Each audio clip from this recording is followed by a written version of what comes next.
Hey guys, welcome to Tutorial Guru. Today we'll be learning how to keep Google Maps on while driving, and now let's dive right in.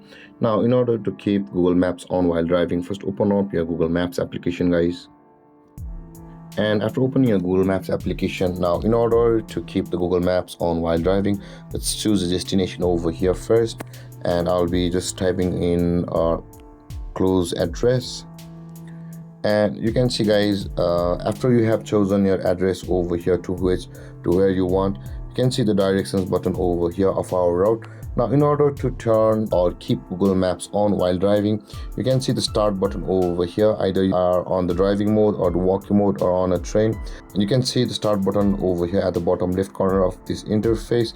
Tap on the start button, which is at the bottom left corner of this interface. After we have chosen the destination where we want to go, tap on start, and this kind of interface will appear, and you will be able to keep Google Maps on while driving, guys. And you can see the moment you drive and start your destination from over here, the Google Maps won't close down until you have reached your destination.